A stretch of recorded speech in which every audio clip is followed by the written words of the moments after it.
Hi friends, आप देख रहे हैं फिल्मी खिचड़ी। मैं हूं रूना आशीष और चलिए अब मैं आपको पवनदीप के बैक स्टेज की कुछ एक जो स्टोरी होती है ना कि आप परफॉर्मेंस देने वाले हैं, लेकिन उसके पहले की और उसके दौरान जो कहानियां चल रही होती हैं साथ में, वो अनजानी सी कहानी आपसे शेयर करने के लिए आ गई हूँ।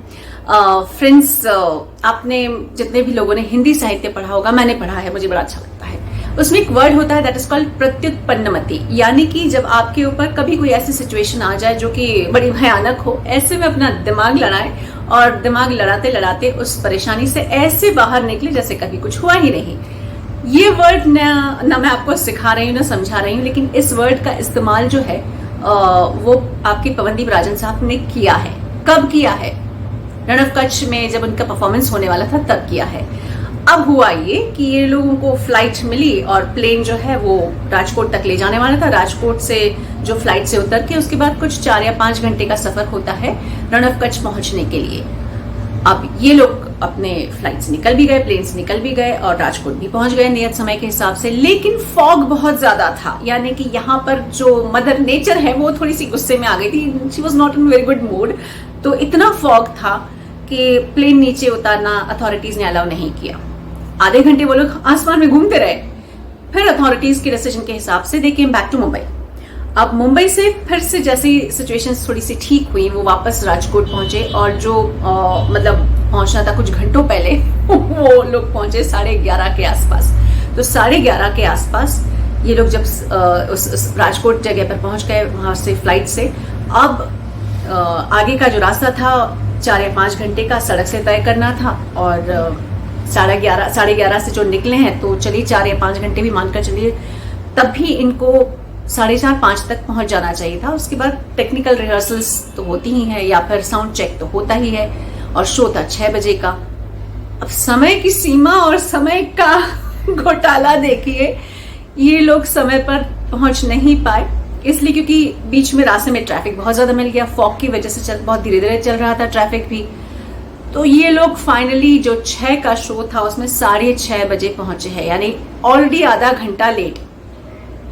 इस दौरान उनका न टेक्निकल रिहर्सल्स हो पाए, न उनका साउंड चेक हो पाया, न ही ऑडियो वीडियो लेवल चेक हो पाया। तो पवनदीप राजन ने एक रास्ता निकाला।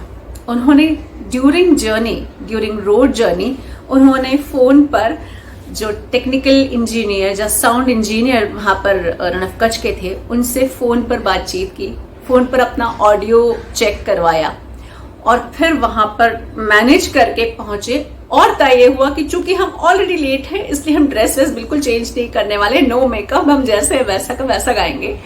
गिटार के साथ पवनदीप ने आधा घंटा लगातार परफॉर्मेंस देते गए और तब तक बाकी के जो बैंड मेंबर्स है उन्होंने अपना साउंड चेक कर लिया जल्दी, यानी कि 7 बजे तक फाइनली ये फुल फ्लेजेड तैयार हुए थे। अब एक और खबर है, अब एक और हर्डल है, एक और अड़चन है। चूंकि रण ऑफ कच्छ जो है वो पाकिस्तान बॉर्डर के बहुत करीब है, इसलिए वहां पर बीएसएफ बॉर्डर सिक्योरिटी फोर्स का एक डिसीजन है कि 8 बजे के बाद कहीं कोई लाउड स्पीकर नहीं रखा जाएगा। वो मियाद वहीं पर खत्म हो जाती है। अब शो और एंजॉय कर रहे थे, उनके नाम से बहुत सारे लोग आ रहे थे।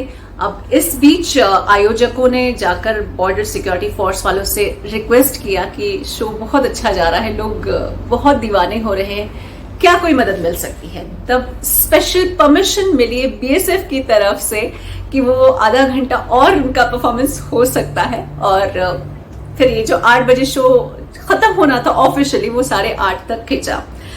पॉपुलैरिटी देखते हुए बीएसएफ वालों ने खुद ने डिसीजन लिया कि पवनदीप राजन को सकुशल भीड़ से निकाला जाए और उनके वाले टेंट में या उनके वाले जो जगह जहां पर वो रहने वाले थे वहां तक पहुंचाया जाए।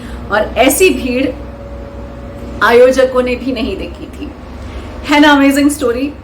आई विश मेरे पास वो वीडियो होती तो मैं आपको दिखा देती, लेकिन ये प्रत्यक्षदर्शी की स्टोरी है, प्रत्यक्षदर्शी की जुबान से निकली हुई बात है और I could not stop my self from sharing it with you.